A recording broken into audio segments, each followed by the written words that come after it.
Alright guys, so I'm going to tell you how to do the activity that we did in the beginning of the lesson if you want to make this overflowing bottle. So you're going to need several things.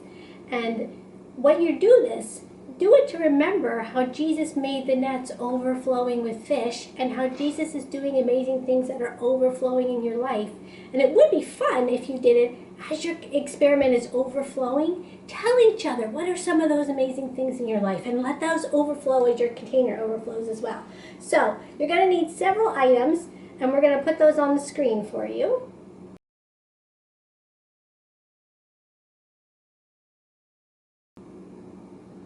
Alright, and I'm also going to give you two different ways that you can do this activity because not everyone might have all of these ingredients at home, even though they are pretty common ingredients. You might not have them all. So the first thing you're going to need is some kind of container that you can do your experiment in. Now, I just used an empty bottle that I had out of the recycling. You can use a glass jar or any kind of jar or an empty water bottle, something like that. If yours has a little lid, it's still coming out, you see that?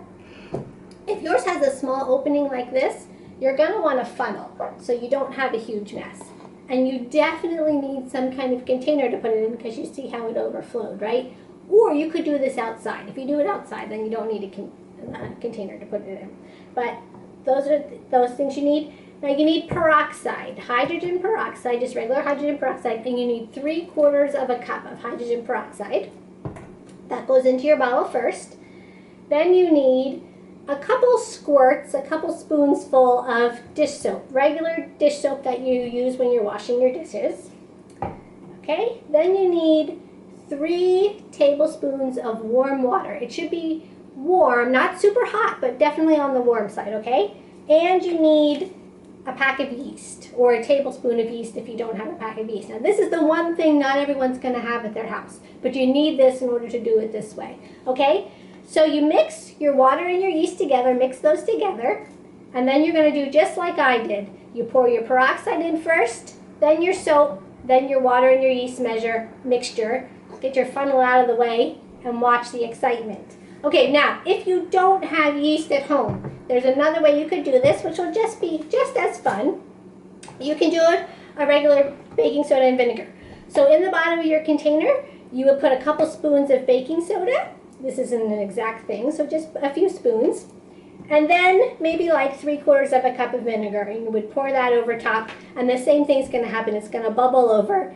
And when you do it this way with the vinegar, once your vinegar's done bubbling over, you can pour that off. There might still be some baking soda in the bottom of your container, and you can put more vinegar on and do it again. And keep going until you've used up all your baking soda. So that's how you do it. Now if you want to make it a little more interesting, you can add some drops of food coloring to your mixture as you're pouring it in. Like when you add the soap, add some food coloring, or when you add the baking soda, add some food coloring before you put the vinegar in there. You're going to get different colors. You can experiment, try and combine colors, see what kind of things you're going to get. But you definitely need a container to put it in so you don't have a mess, and maybe you want to do it outside. So check with Mom and Dad to see which they prefer.